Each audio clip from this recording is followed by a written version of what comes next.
प्रदेश प्रसार चैनल में आपका स्वागत है। अब खबरें विस्तार से। हमारे संवाददाता ने श्री मां पीताम्बरा शक्तिपीठाधीश अनंत श्री विभूषित मनहत स्वामी रविंद्र दास जी महाराज से विशेष बातचीत की। बातचीत के दौरान उन्होंने बताया कि समस्त भक्तों को अत्यंत हर्ष के साथ सूचित किया जाता है कि आदिशक्ति श्री मां पीताम्बरा बगलामुखी प्रकटोत्सव का भव्य आयोजन आयकर कॉलोनी कोटरा भोपाल में दिनांक 16 मई 2024 दिन गुरुवार को अत्यंत हर्षोल्लास के साथ धूमधाम से मनाया जाएगा। श्री गणेश पूजन, श्री आशुतोष भगवान शिव पंचायतना पूजन, श्री मां दुर्गा जी एवं श्री हनुमान जी पूजन, श्री मां पीताम्बरा बगलामुखी देवी षोडशोपचार पूजन, पाठ, हवन, पूर्णाहुति, आरती, प्रसादी वितरण भंडारे का आयोजन किया जाएगा। मैं महंत रविंद्र दास, भारत में एक संस्था है, पहले खरदर्शन साधु मंडल के नाम से था, फिर उसको हमने 11 में मध्य प्रदेश खरदर्शन साधु मंडल बनाया, फिर 2016 में उसको आर्यावर्त खरदर्शन साधु मंडल जो है राष्ट्रीय बनाया। उसका मैं संयोजक हूँ राष्ट्रीय, और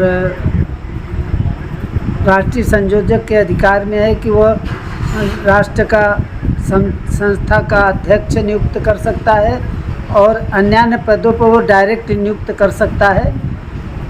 तो दूसरी बात यह है कि यहाँ ये पीताम्बरा पीठ जो है 87-88 में ये रजिस्टर्ड है और इसका मैं आजीवन अध्यक्ष हूँ।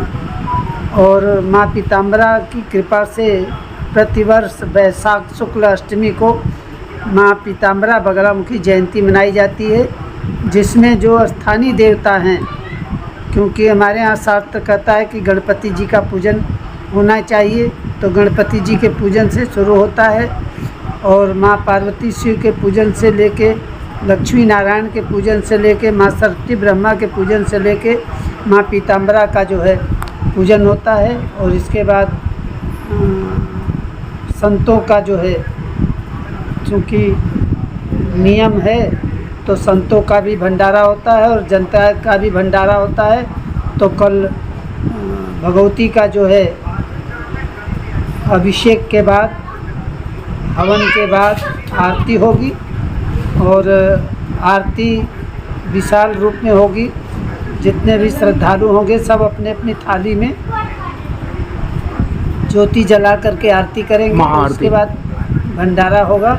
और कल जो है एक राष्ट्रीय अध्यक्ष का चयन करना है, तो राष्ट्रीय अध्यक्ष का भी चयन मैं करूँगा। और इसके बाद जो है भोजन और विदाई। आयोजन कितने बजे शुरू होगा?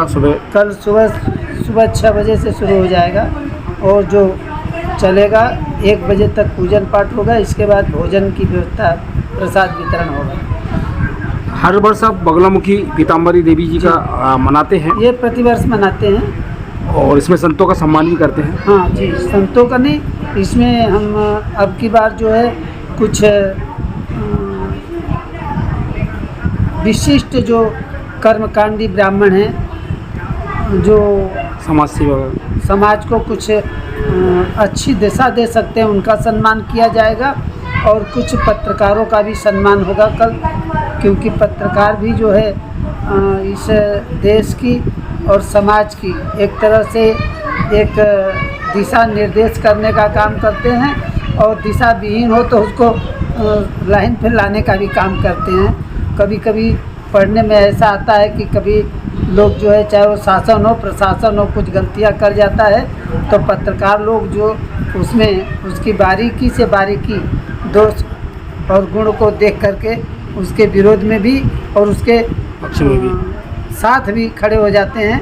ये बहुत अच्छी बात है कि पत्रकार कुछ ऐसे हैं जो अपवाद नहीं है। तो ये कितने दिवसीय कार्यक्रम होता है आपका? ये 1 दिवसीय होता है या मतलब 2 दिवसीय? नहीं, ये बगलामुखी जयंती का प्रकटोत्सव 1 ही दिन होता है। बाकी और मैं 4 यज्ञ करता हूँ चारों नवरात्र में। 2 गुप्त नवरात्र है और एक जो है बासंती नवरात्र है, एक शारदी है। हाँ, शारदी तो जनवरी में उसमें, आती है। हाँ, सिर्फ बगलामुखी का ही जो है यज्ञ होता है। और इसके बाद जितने भी हमारे त्यौहार हैं, अभी हमने परसों जो है हमारे रामानुजाचार्य संप्रदाय से हम संबंधित है, तो रामानुजाचार्य जी की जयंती मनाई गई और परशुराम जी की भी जयंती मनाई गई जिस दिन। लेकिन हम ये कुछ ऐसे कार्य हैं जो शास्त्र ये कहता है कि दिखाना नहीं चाहिए, लेकिन कुछ ऐसे हैं कि वो दिखाना पड़ता है। जैसे कल का आयोजन जो है वो दिखावा होगा।